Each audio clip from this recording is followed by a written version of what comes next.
Welcome to the HVAC Financial Freedom Podcast, a show to help you create more revenue, profit, and freedom in your life. Now your host, John Victoria.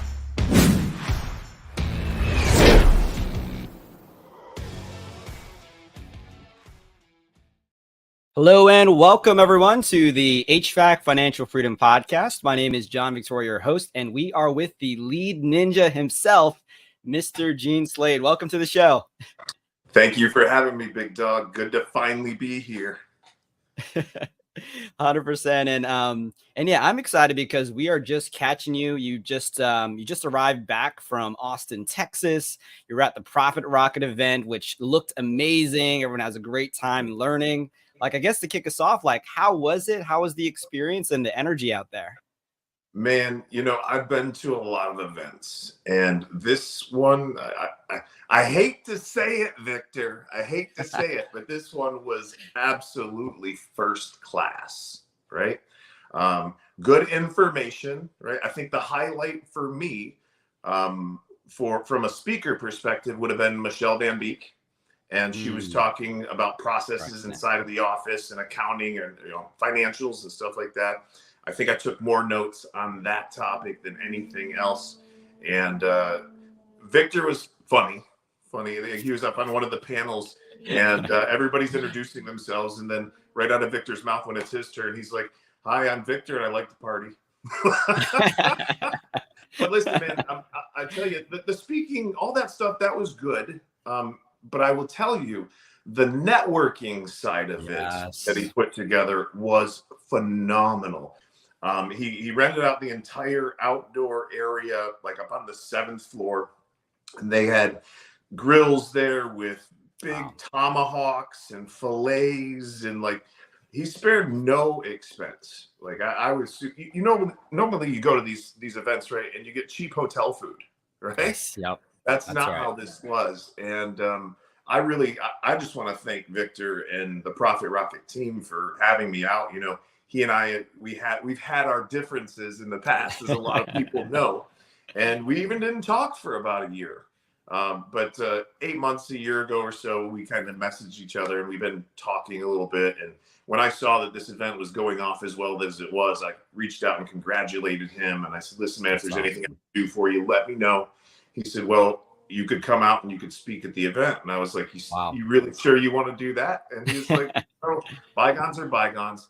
And I said, "Well, it'll probably be good for marketing anyways." So I put together a marketing post, and we did a podcast together. And would you believe it? The organic post to a couple hours before the show got 4 times the traffic. Yeah, I was seeing all the comments, man. If you didn't catch the post, I was faking we were actually going to do a UFC thing in Orlando. And that, anyhow, that didn't happen. But we did shoot a little 10-second clip of him and I getting into it for everybody. So, well, Thaddeus, I think, was there and wanted to do that. No, awesome event.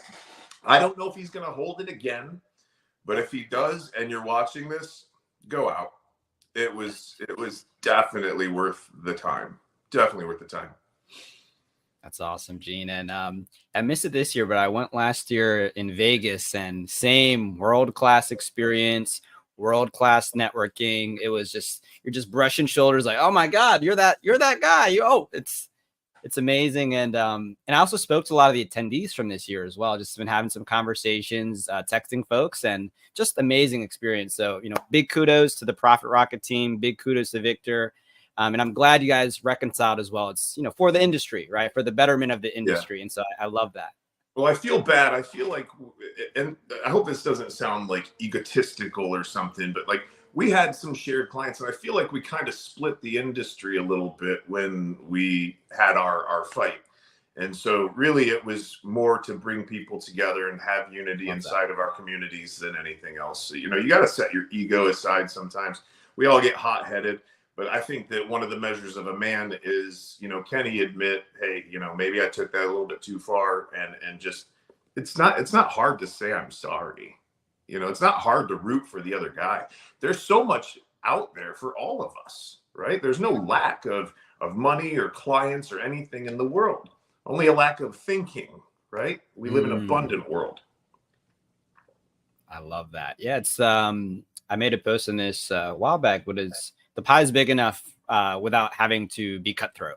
So I love what you guys are doing, and it's going to positively impact so many contractors because of it. Well, and there's also so much clean money out there that you don't have to lie, cheat, and steal, right? So much clean money. Everything that we have to do, everything we do in our business, we try to keep it as moral, ethical, and legal as possible, right? It's got to have those three elements, or we don't want a part of it. 100%. Yeah, integrity is top value. But awesome. So I'm glad you had the great experience. Like, I imagine there's an energy rush from having been there, and the energy is being around such amazing people. And I guess that's a nice transition because we're moving into the shoulder season, right? This is when things begin to slow down. So from your end, like, what are you seeing with the contractors you're working with, and how should folks begin to prepare themselves as we're moving to this time of the year? Well, it's funny that you asked that question. How should we prepare ourselves as we're moving into this time of year? The real answer to that is you should have been preparing for this 3-4 months ago. Right? Like, being proactive. What we tend to do as contractors, and I was similar when I was a contractor, but I actually had a lead source that was very, very consistent. But typically we wait until the house is on fire to, see whether or not we've got a water hose. And unfortunately, you can get behind the 8 ball real quick, and it can put people out of business. I know a lot of contractors out there that are suffering. I have heard from a lot of them that the lead flows are down 30-40%. So what in the heck do you do, right? I mean, if you don't have an outbounding person or an outbounding team, you're going to find yourself in a real struggle, because like, Google's not working for anybody right now, because nobody's searching for my air conditioner needs replaced, or my furnace needs to be replaced, or it's broken, with these mild temperatures, especially in the HVAC world. I deal with plumbers, electricians too, right? But I see it crushing some people right now. And I like what you said about having that proactive, strategic mindset that, you can't solve the problem right now. Like, you should have been solving this problem 3, 6, 12 months ago. And it's like planning for that, maybe the staffing, or thinking about the marketing. You talked about outbounding. So could you dive a little bit deeper into that, and how Sure. you're seeing folks are? So with my first HVAC company, all of the marketing that we did was for tune-ups. And we made it a point year round to make sure that we were scheduled out at least 30 days, right? Now, a lot of you are not going to be able to do that right now, but could we potentially get your guys scheduled out for 3 days on just tune-ups? And then the other challenge that we have is that technicians and businesses, they tend to not be so great at selling the memberships, right? The service agreements, the club memberships. And guys, if you're not good at selling the club members, you don't have a bunch of club members, why can't you just reach out to your existing client base and just offer them a tune-up? I mean, even if it was a free tune-up, that's still going to be cheaper than going out and spending $150, $200, $250 on a lead from one of the ad sources, right? You've got this existing client base that you haven't nurtured, right? It's time to start doing that. It's time to reach out to them and let them know that it's time to clean their HVAC system. And I've had contractors that I've been talking to over the last couple of days, and I hate to date the show, right? We're in early October, but I had a brain fart for just a minute. No, I know what it was. I was talking to a contractor yesterday, and he's like, it's not really time to do furnace tune-ups yet, otherwise we'd be booking them. I'm like, what do you mean it's not time? Like, these maintenance agreements are scheduled service, right? Not demand service. And they're supposed to help you guys fill those times like this, like that you call a shoulder season. There really truly shouldn't be a shoulder season. We should have planned for this. So, but give those people a call. Like, pick up the phone right now. It can be a simple script. It can be as simple as, hi, this is Gene with ABC Heating and Cooling. we're your HVAC company. We were out last, whatever, it looks like it's time for your system to be cleaned before we get into the cold of winter, right? Would Tuesday of this week or Thursday of this week be better for you, right? Just open it up to an alternative choice close. They're already your customer. Well, you're going to find out if they're your customer as soon as you call them, right? But just make the telephone, it's still one of the most powerful devices, like, for your marketing. Just reach out. And unfortunately, without the hot or the cold, that's what you're left with. And then hopefully you've got a sales process that's good enough to do a full inspection, to establish a need for some of the stuff that they're going to need in the near future, and to close. Got it. Okay. Unfortunately, though, a lot of them don't have a system, and they think that maintenance appointments are the worst appointments. But the fact of the matter is that tune-ups are the best type of appointment that somebody could go on. Love that. So my takeaways from what you just said is, number one, to solve the problem in the first place, you need to proactively have done something. But second, if you're in the hole already, pick up the phone, call up your current database. That's going to be your easiest, lowest hanging fruit to convert some potential, pre-existing customers into purchasing something else. And then to have a sales process that could then maybe upsell them to other things in the future. You're going to have to, because it's expensive to roll a truck out to somebody's house. I mean, you're going to be in it $150, $200 just by the time you get there. So if you're not converting, if you're not getting them happily involved with surge protection or indoor air quality products, or sealing up their duct work, or possibly replacing a duct system, like, there's all of this other stuff that we forget about in these times. Like in 2005, I'm going to date myself a little bit, right? 2005, I remember selling $1 million in ductwork in 6 months, right? Nobody sells ductwork. Nobody really knows much about it. These are other things that we could be looking at right now while we've got time. And think about it. Isn't now the best time of year for you to be doing maybe duct systems in attics? Or, the conditions are perfect. They're really perfect, but you just got to get out in front of the client. And John, you and I know there's also another solution that we people don't know about yet, but we'll probably drop that here on the show. Yes, sir. It's coming up. That's a teaser to stay on a little bit longer, everyone. Now here's the question for you. I got this statement from someone I had a quick dinner with. He was saying to me his experience in HVAC. He used to work for a company, and if he heard what you said, he would think something along the lines of, man, well, I don't want to go into a home. Like, they only invited me to do this one thing. I don't want to upsell them. I think there's something moralistic where he's like opposed to it. And so I'm wondering, like, how would you coach a client like that to be more open to, hey, like, it's not a bad thing to see how you can deliver value in other ways? Like, how would you coach him in that situation? I think the first thing I'd ask him, John, is there a good reason other than money for everybody to own a HEPA filter? Like, is there a good reason other than money? Like, if all this stuff was free, should everybody have it, and why? Right?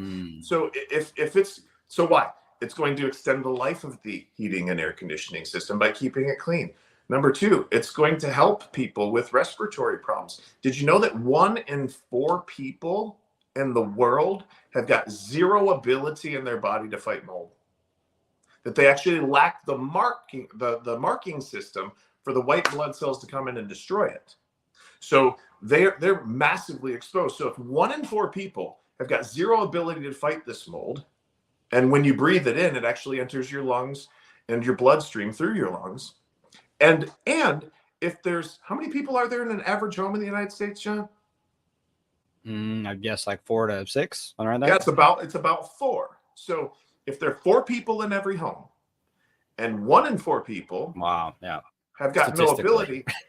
If you go out there and you don't open your mouth, are you doing something to them or for them? If your son or your daughter or your mother had this condition, had breathing problems, had one of the hundreds of different side effects that come from breathing this stuff in, and I came out to your house and I had a solution that would help her to live or him to live a better life, and I didn't bring that up, am I serving them at the highest level? Right? So you got, if you really care about people, you'll have the courage to stick your neck out and then potentially think that you're trying to sell them something. But if at the beginning of the call, you let them know, look, I'm here to do a tune-up on your heating and air conditioning system. And while I'm doing that, I'm going to go through your system with a fine-tooth comb. And at the end, I'll have a report for you. Now, should I find any deficiencies, and I'm not saying that I will, would you like me to share them with you? Like, they're giving you, if you ask that question up front, they're going to give you permission to do that. And before you share those findings with them, you come back and you say, hey, do you remember earlier when you said that if I found any deficiencies that you wanted me to share them with you? Yeah, I remember that, Gene. Do you still want me to share them with you? Yes. Right? Now you've been given permission twice. If they say no, then fine. You don't have to. But I've had people that said no. And when I came back to them with my findings, I said, now, do you remember earlier when you said that if I found any deficiencies, you did not want me to share them with you? And they went, yeah. Do you still not want me to share them with you? Right? And most of the time it just flips them, right? They're like, go ahead. And they end up turning into a buyer. But you've got to come from a place of love, y'all. Like, you have to come from a place of doing something for somebody. I'm willing to stick my neck out and possibly have a customer get upset with me or call me a name or accuse me of trying to sell them something in order to enrich and better their life. It's worth it. Like, but you gotta really start caring about your clients.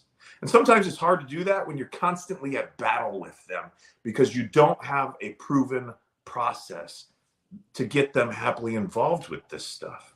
You don't know what you don't know, right? Which is where we at Lead Ninja come in. Teach those processes. I love that. And that's how I would handle that. That's how I would coach that person. And it's beautiful, right? It's nothing happening externally. It's like, what's in between these two little suckers right here? It's like, oh, I have these beliefs about this is the situation. And it's really it sounds like a reframe of like, I'm doing it for them. Like, their family, like statistically 1 out of 4 of them could really need this, right? Yes. For like to live a good life. Yeah. And you were talking about reframing, right? What's happening there psychologically is this person is making a prediction about something that could happen.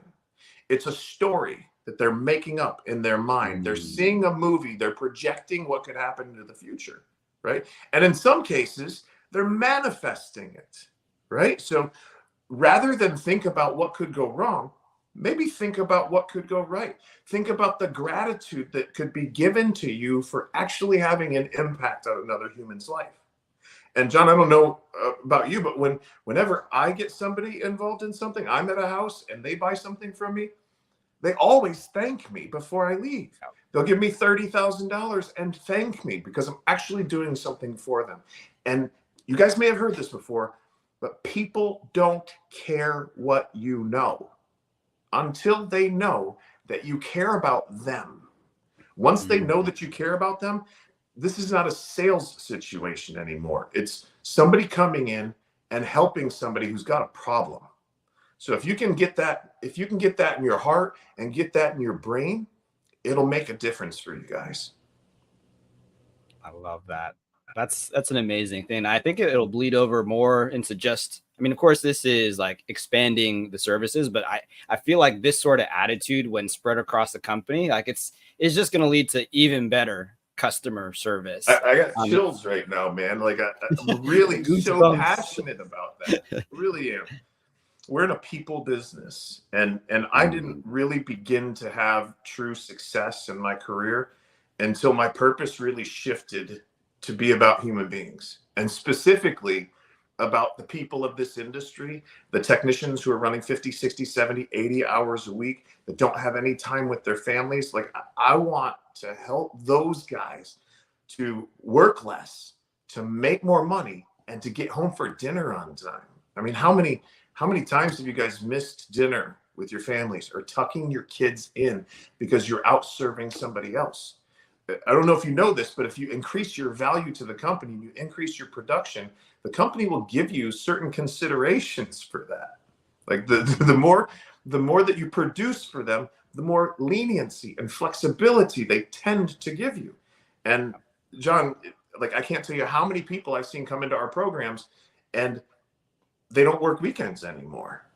The boss actually gives them control of their schedule because they're putting $5 or $6 or $7 million a year in the hopper, right? So please remember that, guys. The better you get at this, the more you get control of your time. So if you don't have the time that you want right now, increase your communication skills. You're only ever going to be worth about $40-50 an hour with these hands, okay? But if you use this tongue and this brain, make as much money as you ever wanted. And making money is not bad, guys. Money allows you to help more people, all right? Without it, it's really damn hard to help. If I don't got but 2 cents in my pocket, you come up and you want a cheeseburger, we're screwed, right? Love that. That's amazing. And it's a great I love how you touched into your why of like why you're doing this in the first place. It's I can feel it off of you. And so I love it. You were giving me goosebumps as you're saying that. And so absolutely amazing. It makes me want to cry, man. It really, truly does. I'm sad. I'm sad for a lot of the guys that are in this industry that are stuck behind the wheel and they're going to die in that truck, right? This business is tough on families. And man, the way out is to spend that time behind your windshield, not listening to Morgan Wallen or not listening to, I know some of you guys listen to Britney Spears, right? But like spend that time like growing, spend that time training. Like in 1 year, in 1 hour a day, you guys can get the equivalent of an associate's degree behind your windshield, right? We call it Drive Time University. So it's one of the most wasted opportunities that I see technicians, I see them wasting it. And the ones that don't waste it, the ones that focus while they're there and focus on increasing their communication skills, they go to the moon. I just had one guy who literally closed $1,050,000 in sales in 1 month. Wow. Like it used to be $1 million was a great number for a year. Right now, we're looking at hitting that on a monthly basis. So I don't know how I got on that, man. Sometimes my brain goes left. No, let's. I'd love to dig into that a little bit later. But yeah, this idea of maximizing the time that you're spending anyways. I've heard it called double time. So it's like if you're doing chores or if you're driving. I mean, you can just plug in an audio, like you'd be listening to a podcast or listen to some video training and double time, like you are doing the thing you need to do, but you're also growing personally and professionally as well. John, I got to take my own advice too, right? This was advice that was given to me years ago. I had a mentor and I remember I went into a slump. This is when I was in Michigan and I just felt like I couldn't close a door, right? And so I called him up and I'm like, man, I don't know what it is. I was doing great last month. And then this week, I just can't seem to close a freaking door. And he said, what are you listening to while you drive around? And I went, oh, crap. I got to go. Bye. I literally hung up on him.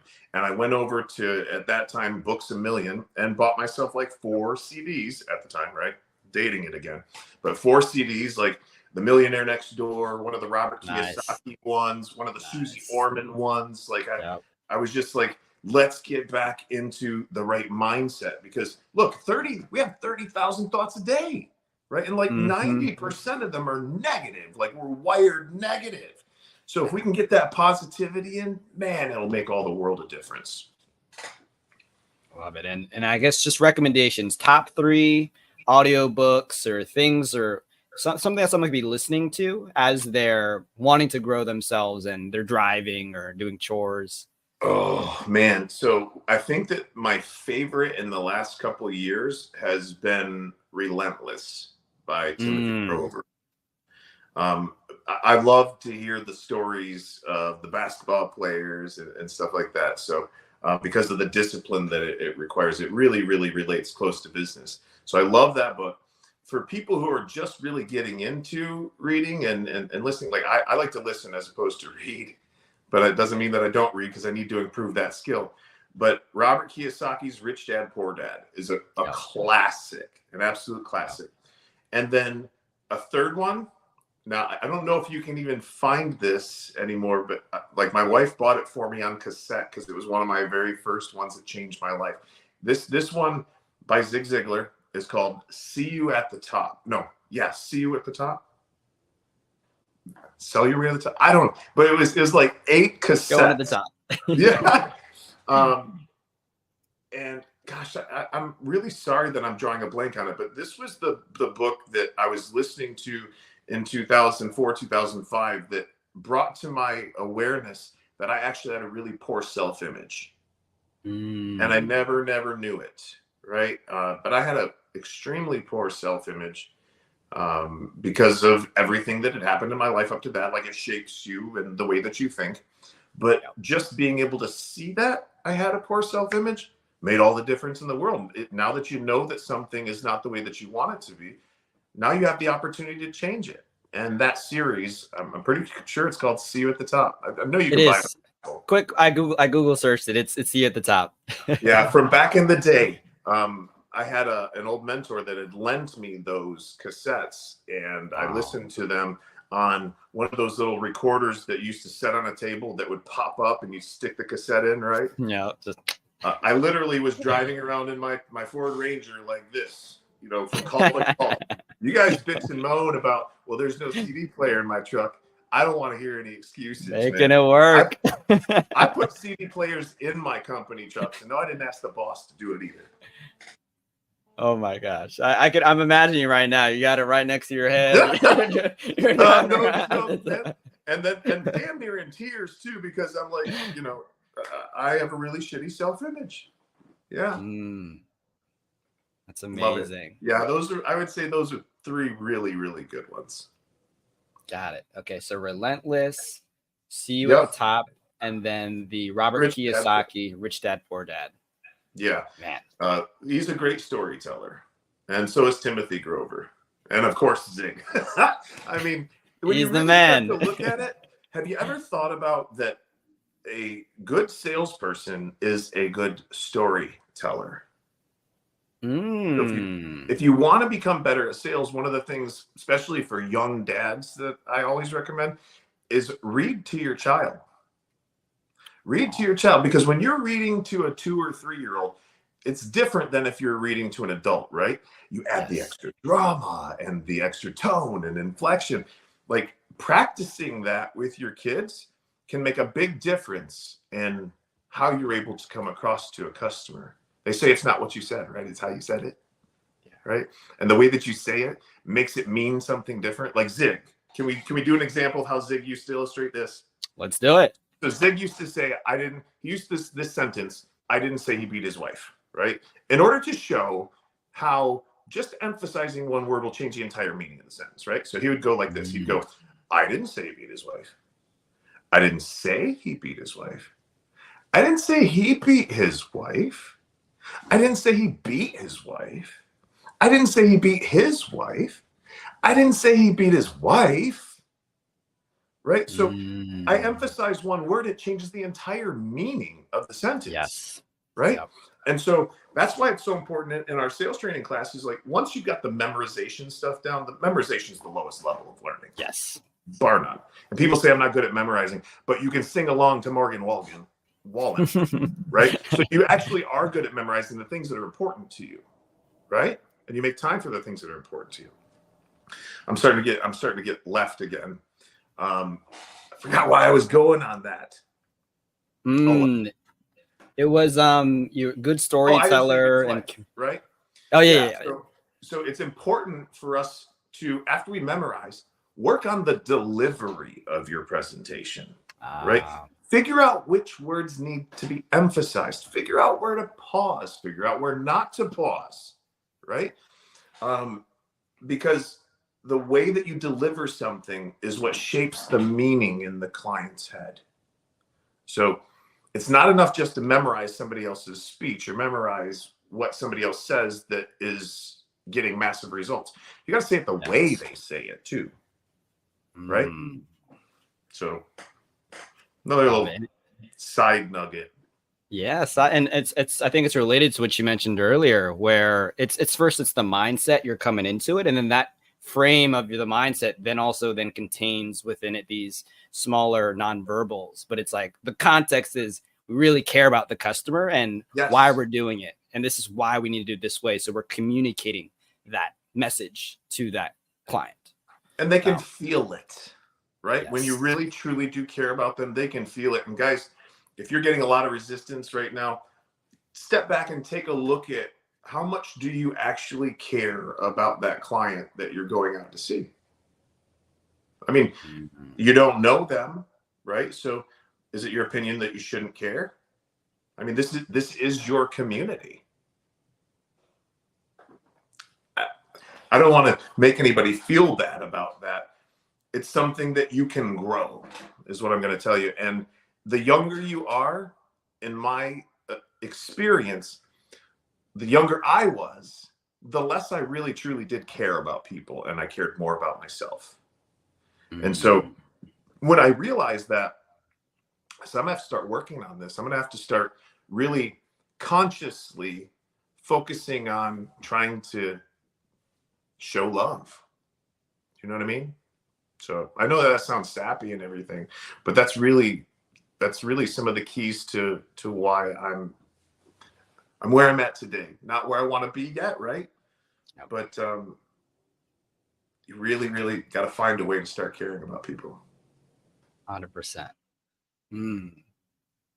I love that. And I guess now to I want to transition because there's something we mentioned earlier around this new thing that's coming out that could really change the game for this quote unquote shoulder season. So I know I don't want to give any hints. So I wanted to open up to you. Like, could you give us some context? It's exciting. Like, this is bleeding edge sort of stuff that you just revealed last week at Profit Rocket. Again, bro. Like, I'm all chilled up over here. So I've seen certain problems inside of our space, the skilled trade space and the communication side with the client and the shoulder seasons and all this. And for years, I wanted to create things that could solve those problems, but I'm not a computer engineer, right? I'm a human engineer. And so I couldn't see how to make it happen. But specifically with what you're talking about, the shoulder season and the outbound calling and the scheduling of all that stuff, there's something that is new, cutting edge, revolutionary, and it's been around for a couple of months, but it's been kept quiet. And at the Profit Rocket, I went ahead and announced it, and it's called Lead Ninja AI. And I know that we've been hearing about all this AI stuff, but this is a conversational AI, right? It is totally next level. And so essentially, we've got an AI and artificial intelligence that calls up our clients now and books maintenance appointments. All right. And the most amazing thing is that we can load like 500 telephone calls of successful interactions between a CSR and a client, and it will learn what has worked the best.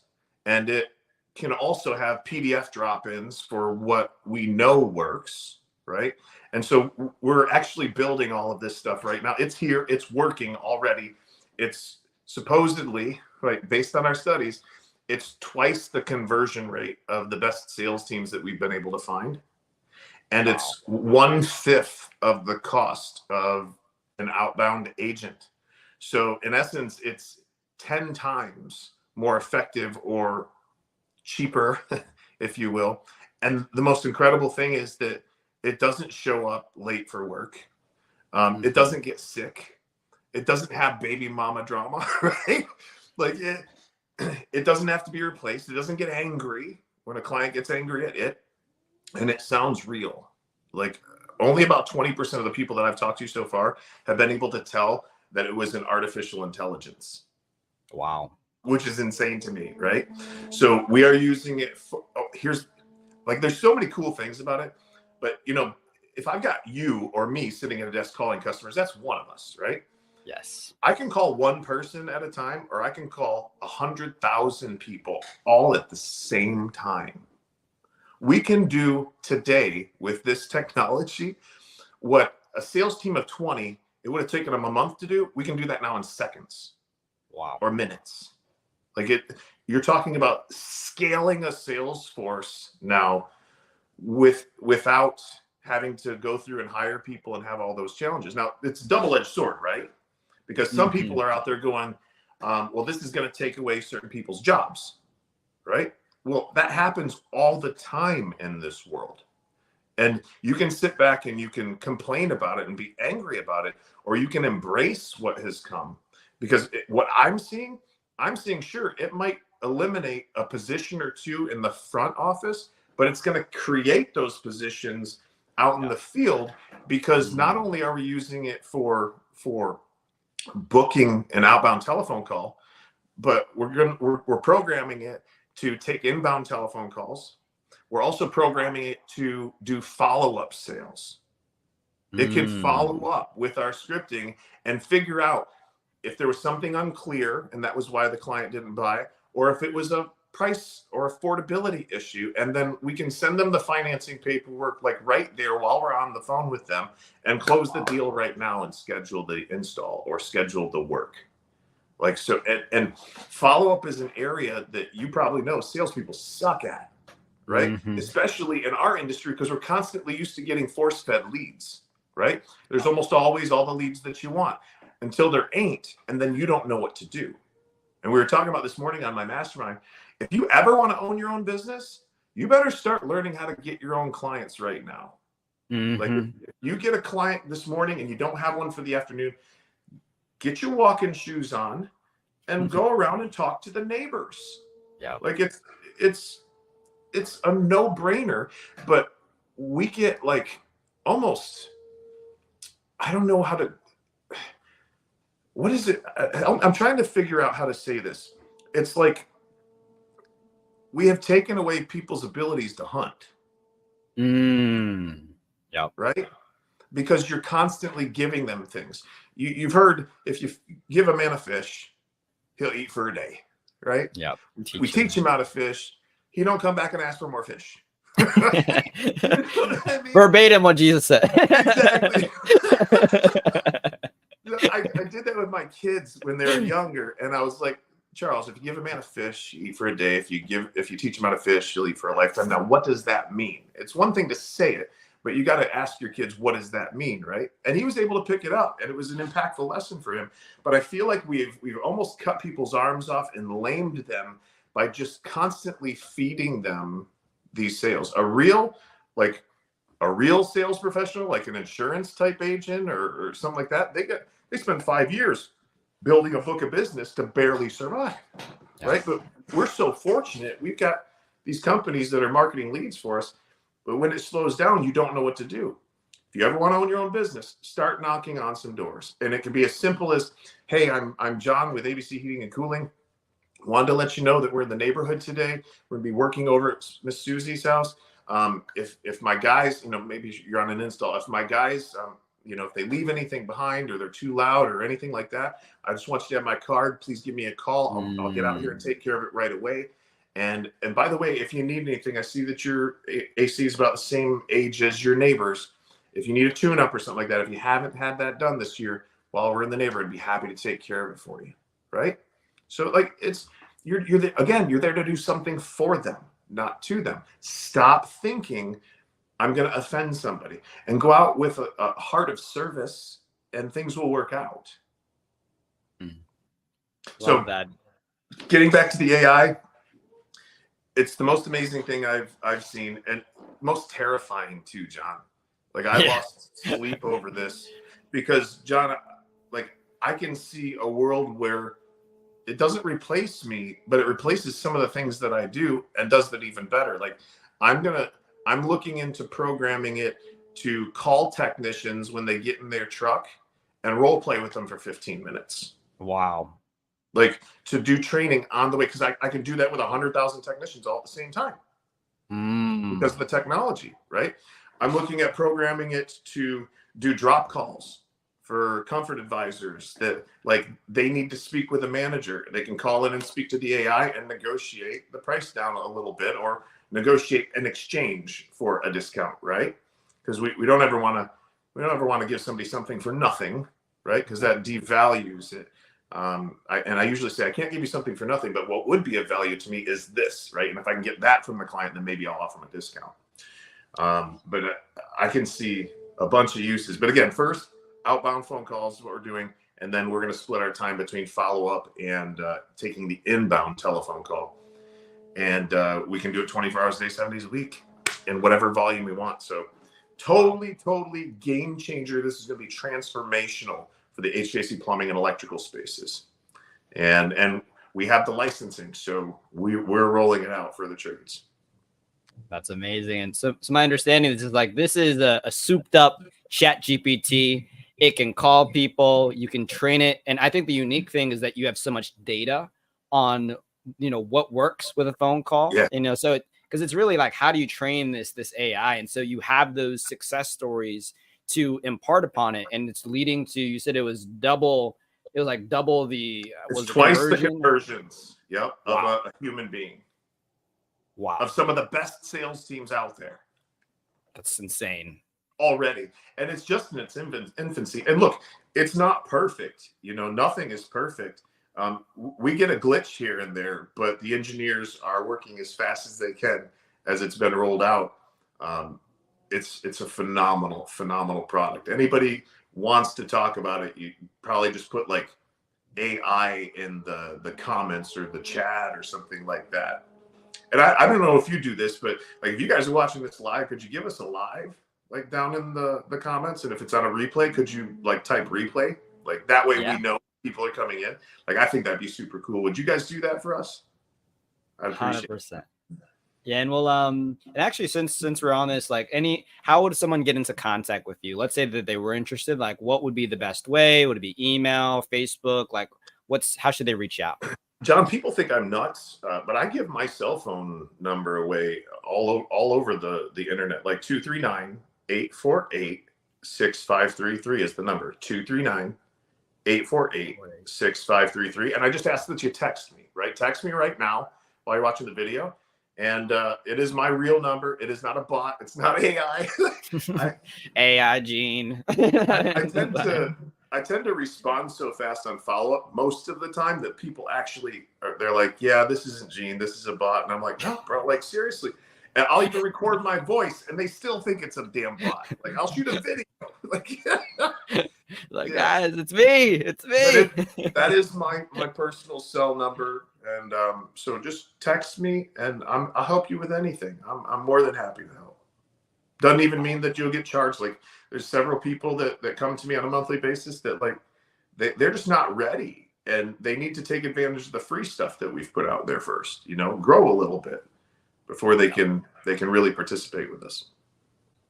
Awesome.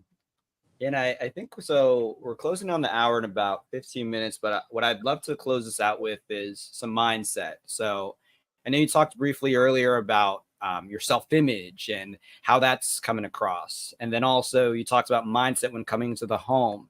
If you're coaching someone right now who might be worried or concerned, these economic conditions, shoulder season, I didn't prepare. Like, how would you coach them to get into the right mindset to really succeed and thrive in this last quarter of the year? So I'm the perfect person to ask about this. Because in 2008, that's when I actually started my business in like March of 2008. And then we all know what happened around September. Everything came crashing down. And the banks had tightened up severely, like they're tightening up right now, right? And things were not looking good. And I was listening to talk radio on a regular basis. And one of my doctor friends, I went in to get an adjustment, a chiropractic adjustment. And he asked, we always had little conversations, and I had shared with him some worry because everybody's in a panic. And he said, Gene, you need to shut off talk radio. Like, shut it off entirely. It's not good for you. It's not good for your soul. You have to shut it off. Right. And that was the last day that I listened to talk radio, even though I was on talk radio as a talk radio host for many years after, but I never listened to it again. Right. Because business is never good or bad out there. Business is only good or bad between these two things right here, between your ears. And so my mindset shifted immediately. And I said, you know what? And this is what everybody really pay attention to this. This is important. I said to myself, look, if I'm thinking that way and I'm human, there's got to be a lot of other human business owners out there that are thinking the same way. And when that happens, people tend to get demotivated, right? And they start to skip steps. And I said, you know what? If everybody else is in that mindset and I can stay out of that mindset, what I'm going to do is I'm just going to go take everybody's customers who's sitting back thinking that this is a bad time. And John, that's exactly what we did. We doubled from 2008 to 2009, 2009, 2010, 2010, 2011. We doubled year over year over year because I didn't have the broke mentality, the poor me thinking. I intentionally shifted it and began to say to myself over and over again, things are absolutely great out there. Buyers that see me have got the money to buy, like all of the positive affirmations that I could, because there's enough negativity out there without having a financial crisis in a country. You know what I mean? You add that to it, it could really affect you and take you out. So if I'm somebody like that in this economy and this winter that people say we're going into, I mean, it's clear we've been seeing it for over a year. The other thing is that it's important to get into community with other people that are thinking in that positive way, because everybody else will drag you down. So, like, as soon as you can and as quickly as you can, get involved with a group that will help you to increase your attitude and increase your economics. Okay. Iron sharpens iron. You've heard that, right? Iron sharpens iron. When you get sharp people around sharp people, everybody gets sharper and we lift each other up, which is one of the phenomenal things about our twice a week online coaching with the Lead Ninja Mastermind, right? I'm bringing guys together from all over the country, and they're, leaning on each other for support and on our staff for support, right? For their mind. Because if you keep this in check, everything else is going to go well. There's going to be fortunes that are made in this recession. Absolute fortunes will be made. Recessions are when all the money's made, right?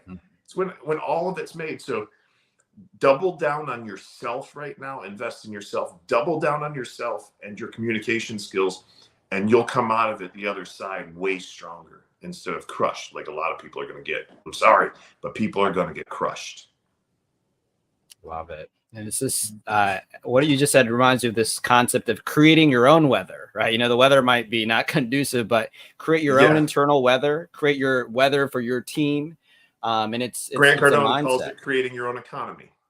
Creating your own economy. Exactly. It's like there's the stuff happening out there, but okay, it's good to know, but like locking it down, like really making sure between these two suckers right here, you're good, because you need to be good for your team as well. Yeah. And if you're not good, they're going to be struggling too.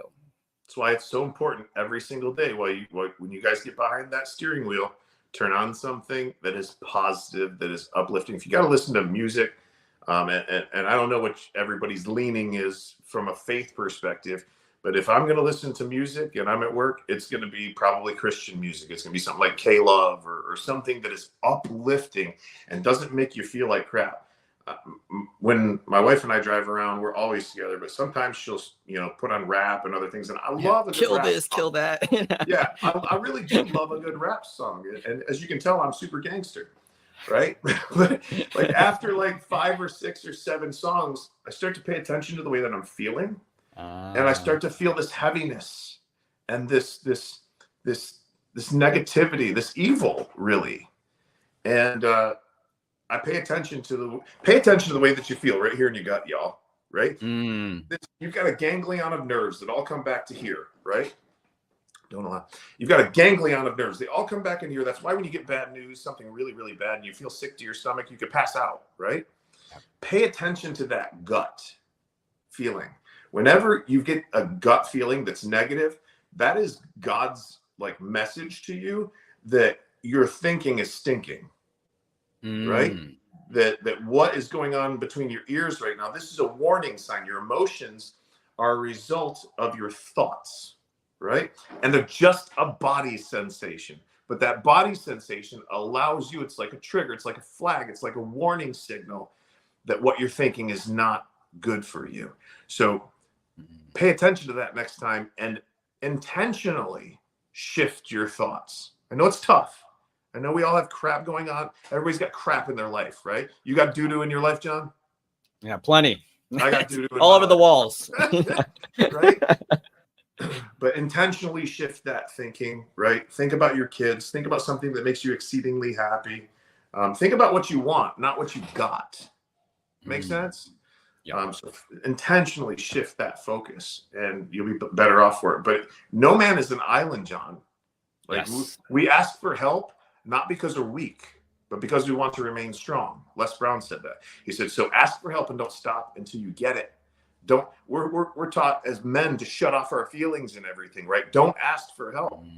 But man, sometimes the nicest thing you can do for somebody is to allow them to help you. Like you get something when I train you, right? But when I help you and it changes something or transforms something, I get the joy of knowing that I had a hand in that.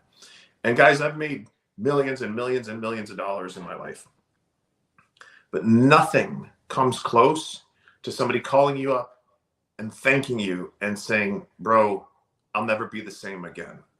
Like I'll never struggle the way that I used to struggle financially. I'll never make less than $250,000, $300,000 again the rest of my life. That kind of transformation is where the real joy comes in life, y'all. And you cannot put a price on it. I'm gonna get freaking choked up and cry again on you, John. Like there's nothing like it. So once you have seen some success, it's your duty, it's your obligation, it's your job to help retrain that into somebody else. And I will share with you guys, you don't know something until you've taught it. So if you think you're good, think you're a good salesperson, communicator, begin to teach other people and it will take you to a whole different plane. Yep. Dude, I love it. Yeah, pouring into the next generation of folks coming up. And your impacts will outlast your lifetime. You know, that knowledge, it'll outlast you. And that'll be part of your legacy. Well, and I'm not even thinking about legacy yet, right? But I'm getting there. Like as I get older, like they say about every 7 years, like your purposes and everything shift and change in your life, right? And when you really start to think about it, like about every 7 years, things have changed massively for me and my intentions and what's really important to me. So I think that I'll probably start thinking about legacy in the next couple of years, but it's not something I'm going to focus on intentionally. It's just something that I feel like is going to become more important to me. I'll tell you, last year didn't mean a damn thing to me. Nothing. But as I get older, yes, for sure. I'm interested in people not just completely forgetting about me. You know what I mean? Think about that, y'all. Think about like, you're gone, you're dust now, and nobody even remembers anything. What a crappy thing to not have left a mark on your community. Like, isn't that kind of like a disservice to the Creator? Disservice. Yep. Like you were put here for a reason. Like if you're not living into that purpose, it's kind of a diss. It's kind of like the middle finger to the big guy. Yep. And I like to sit around and be lazy too, right? Hey, we all do, man. But at least think about it. I'm not saying that you have to achieve a certain measure of what you would call success, right? But just be mindful that you were put here for a reason and you're put here to serve. And there's something unique inside of you that you have to give other people. And it might take a while for that gestation period for that acorn to become an oak tree. But think about it. Man, you get my feels too, man. Bro, I'm having a good time. Oh man. So now I had a good friend say this to me. He was on one of our past podcasts and talks about, we don't want this to be entertainment. We want this to be education. And really the gap is if people actually do something with this. And so if you were to share with everyone, like, you just listen to this podcast, we talked about AI, we talked about shoulder season, mindset. Like, what would you say? Like, you need to do these 3 things upon leaving here, make that change and really grow your business and grow your life. Like, what would you say are those top 3 takeaways or actions? No, I can't say that my mind won't be changed later as I think about this more, right? But top 3 things. I'm going to be preaching to myself here too, John. So about 8-9 months ago, I started to take my physical fitness a little bit more seriously. As you get older, you're either going to be in pain from working out or be in pain from not working out. Right? Yeah. So I've begun to take care of my body more. I've begun to get back into the gym. You wouldn't know it by looking at me. Like, my muscles aren't big, but I used to be a collegiate wrestler. And so I used to wrestle too. I was in Taekwondo. I was in boxing. Like, I have an extensive combat. Like, I loved that.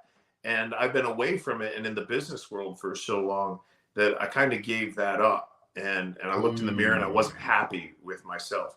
I can tell you, as my body has started to change, it's also affected my self-image, right? And the way that I think about myself is super important to my productivity and to my ability to give to my family. So number 1, I would say, get up in the morning or afterwards. I know it's tougher after work, but just get your body moving. Okay. You don't have to go so hard that you're sore the next day. Who's the guy, Terry something from America's Got Talent, the host. I don't know his last name, but Terry something. Terry Crews? You might be right. I was watching, but right about the time that I was starting to take this new journey of fitness, I was watching him give somebody some advice. He says, when you start to go back to the gym, if you go in and you go hard and you're super sore the next day, you're probably not going back for a few days. He said, just go in for a week and just touch the equipment. He said, baby steps. Just get used to going there. Just get used to the habit of going there, right? And so that was what I did. I just started walking half an hour a day. And it could have been on the treadmill. It could have been outside, depending on the time of year here in Florida, right? Like, it's hot. But I just started walking 30 minutes a day. Started doing, being more disciplined on my intermittent fasting. And boy, when you start seeing some results, you start feeling better about yourself. You start getting more energy. Like, when you accomplish that in the beginning of your day, like, everything after that is like gravy, man. You I don't know what it is, but I don't know if it's the endorphins, but so that's number 1. Number 2, make sure that you are listening to something. We've already talked about this. Listen to positive stuff while you're in the car. Listen to something that is actually going to help you with your station in life. And even if you don't want to buy things, right? Maybe you're not a flashy person. I'm telling you, having money set aside, like, it matters. It matters. So I would absolutely make sure that you're listening to good stuff during the day. And then 3rd, get a good mentor. Get a good mentor. Okay. Whether you pay this mentor or you don't pay this mentor, find somebody who is where you want to be in a certain area of your life, right? You wouldn't want to take all of your advice from one human being, right? But if there's somebody that's making $100 million and they're willing to share with you how you can do something similar to that, listen to them and just do exactly what they say. Please stop trying to change it. Okay. Like, for instance, if Bill Gates walked into this room right now, John, you and me, he came up on the 3rd screen here and he says, Gene, I've been waiting to talk to you. I'm building Microsoft 3.0 And here's exactly how we're going to do it. And he drew it all out for us, like a little map in 2 to 3 minutes. Would John or I at that point go, you know what, Bill? Maybe we should do it this way, right? Like, no, you'd be nuts to do that, right? So find a mentor who's done what you're wanting to do and just trust the process, right? Just do exactly what they say to do. Trust the process, rinse and repeat, right? So those I guess those would be the 3 things. And then bonus thing, have a relationship with God. Yep. I'm gonna cry again, man. God's got a funny way of bringing you back if you don't. So even if it's just 2 or 3 minutes a day, spend time praising him for what you have. Because life is short, y'all.